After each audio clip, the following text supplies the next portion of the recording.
दोस्तों, आप सबको ये जरूर पता होगा कि दिल्ली के मुख्यमंत्री अरविंद केजरीवाल को 21 मार्च 2024 की रात प्रवर्तन निदेशालय यानी कि ईडी ने गिरफ्तार कर लिया था और गिरफ्तार करने के पहले ईडी ने केजरीवाल से 2 घंटे तक पूछताछ की थी। ईडी के द्वारा गिरफ्तार होने वाले केजरीवाल दूसरे मुख्यमंत्री हैं। इससे पहले 31 जनवरी को झारखंड के पूर्व सीएम हेमंत सोरेन को गिरफ्तार किया गया था। हालांकि सोरेन ने अपनी गिरफ्तारी से पहले राज्यपाल को इस्तीफा दे दिया था। भारत में अब तक किसी भी मौजूदा मुख्यमंत्री को गिरफ्तार नहीं किया गया है। ये पहला ऐसा मामला है जब कोई मुख्यमंत्री पद पर रहते हुए गिरफ्तार हुआ है। दोस्तों, क्या आपको पता है अरविंद केजरीवाल को क्यों गिरफ्तार किया गया? आखिर ऐसा कौन सा कारण है जिसकी वजह से लगातार 3 बार दिल्ली की जनता के द्वारा चुने गए मुख्यमंत्री अरविंद केजरीवाल को गिरफ्तार किया गया? और कैसे टाटा स्टील में काम करने वाला आदमी दिल्ली का 3 बार मुख्यमंत्री बना? आइए जानते हैं केजरीवाल के IIT पास आउट करने, सिविल सेवा में चुने जाने और फिर राजनीति में आने की कहानी। तो दोस्तों, वीडियो में आगे बढ़ने से पहले चैनल को सब्सक्राइब कर दीजिए और वीडियो को लाइक कर दीजिए। तो चलिए शुरू करते हैं। अरविंद केजरीवाल का जन्म 16 अगस्त 1968 को हरियाणा के हिसार शहर में हुआ था। उनके पिता का नाम गोविंद राम केजरीवाल और मां का नाम गीता देवी है। गोविंद राम केजरीवाल पेशे से इंजीनियर थे और वह अपने समय में जिंदल स्टील में इंजीनियरिंग की नौकरी करते थे। अरविंद केजरीवाल की पत्नी का नाम सुनीता केजरीवाल है और उनके 2 बच्चे हैं। बेटे का नाम पुलकित केजरीवाल और बेटी का नाम हर्षिता है। अरविंद केजरीवाल की शुरुआती शिक्षा हिसार हरियाणा के कैंपस स्कूल से हुई। उसके बाद आगे की पढ़ाई सोनीपत हरियाणा के एक क्रिश्चियन मिशनरी स्कूल से हुई। केजरीवाल ने साल 1985 में 12वीं पास किया था।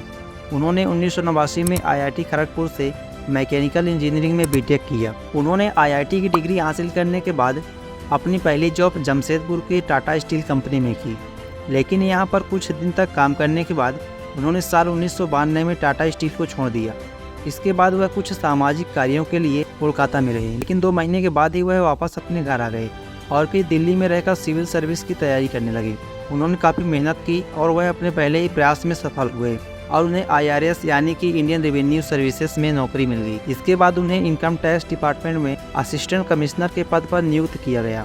शीघ्र ही उन्होंने महसूस किया कि राज्य सरकार में बहुप्रचलित भ्रष्टाचार के कारण प्रक्रिया में पारदर्शिता की कमी है।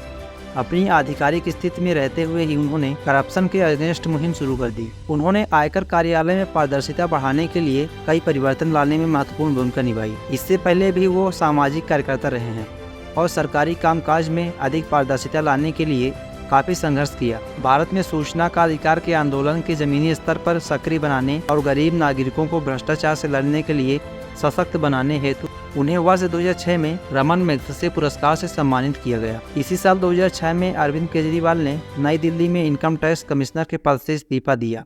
इसके बाद वह सामाजिक कार्यों में जुट गए और साल 2011 में अरविंद केजरीवाल ने सामाजिक कार्यकर्ता अन्ना हजारे के साथ मिलकर जन लोकपाल विधेयक को लागू करने की मांग करते हुए इंडिया अगेंस्ट करप्शन ग्रुप यानी कि IAC का गठन किया। इस आंदोलन में लोकपाल बिल को पास कराने के लिए अन्ना हजारे ने दिल्ली में कई दिनों तक आमरण धरना दिया। केजरीवाल अब तक ऐसे ही किसी व्यक्ति की तलाश में लगे हुए थे जो उनकी सोच से मिलते जुलते थे। हालांकि इससे पहले भी केजरीवाल भ्रष्टाचार निवारण के लिए अपने स्तर पर कई छोटे बड़े प्रयास कर चुके थे, मगर उनके वे प्रयास ज्यादा सफल नहीं हुए थे। इसलिए केजरीवाल अन्ना हजारे के साथ आंदोलन में साथ देने के लिए शामिल हो गए। केजरीवाल के साथ साथ कई चर्चित लोग भी शामिल हुए, जिसमें किरण बेदी, कुमार विश्वास, मनीष सिसोदिया और प्रशांत भूषण जैसे लोग थे। 2 अक्टूबर 2012 ये वो तारीख थी जब अन्ना आंदोलन के दौरान हाथ में तिरंगा लिए जन लोकपाल कानून बनाने की मांग करते नजर आने वाले अरविंद केजरीवाल ने ऐलान किया कि वह एक नई राजनीतिक पार्टी बनाएंगे। इस ऐलान पर कई सवाल भी उठे। कई नेताओं ने कहा कि केजरीवाल अपनी पार्टी खड़ी करने के लिए ही इस आंदोलन में आए थे। हालांकि तमाम आरोपों और दावों के बीच अरविंद केजरीवाल ने 26 नवंबर 2012 को आम आदमी पार्टी नाम की नई राजनीतिक पार्टी लॉन्च कर दी। यहीं से केजरीवाल ने सक्रिय राजनीति में एंट्री की। साल 2013 के हुए दिल्ली विधानसभा सीट से खड़ा होकर 15 साल से दिल्ली की 3 बार मुख्यमंत्री रही शीला दीक्षित को सीधी चुनौती दी, जिसमें केजरीवाल को पहली राजनीतिक सफलता मिल गई। और उन्होंने शीला दीक्षित को 25,864 मतों से पराजित किया। बाद में केजरीवाल 2015 और 2020 के दिल्ली विधानसभा चुनाव में जीतकर अपनी सरकार बनाई। 2020 में हुए विधानसभा चुनाव में केजरीवाल की आम आदमी पार्टी ने 70 में से 62 सीटें जीती और फिर केजरीवाल ने 16 फरवरी 2020 को रामलीला मैदान में तीसरी बार मुख्यमंत्री पद की शपथ ली और वर्तमान में वो दिल्ली के मुख्यमंत्री भी हैं। लेकिन वो ईडी की गिरफ्त में थे।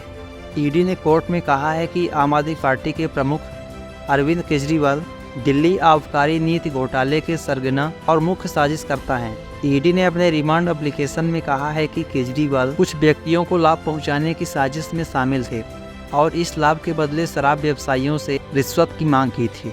पद पर रहते हुए केजरीवाल ने कई बड़े और हटकर फैसले लिए हैं और अक्सर अपने बयानों से खलबली मचा देते हैं। अरविंद केजरीवाल आज की राजनीति का एक आम चेहरा है जो ये प्रेरणा देता है कि अगर सच में मजबूत इरादे हों तो जनता भी साथ देती है और राजनीतिक पृष्ठभूमि न होने पर भी मुख्यमंत्री के पद तक पहुंचा देती है। दोस्तों, आपने वीडियो को पूरा देखा, इसके लिए आपका दिल की गहराइयों से धन्यवाद। ऐसे ही और भी इंस्पिरेशनल और मोटिवेशनल वीडियो देखने के लिए आप हमारे चैनल को सब्सक्राइब कर दें और इस वीडियो को अपने दोस्तों और फैमिली मेम्बर्स के पास शेयर कर दें। Thank you. जय हिंद, जय भारत।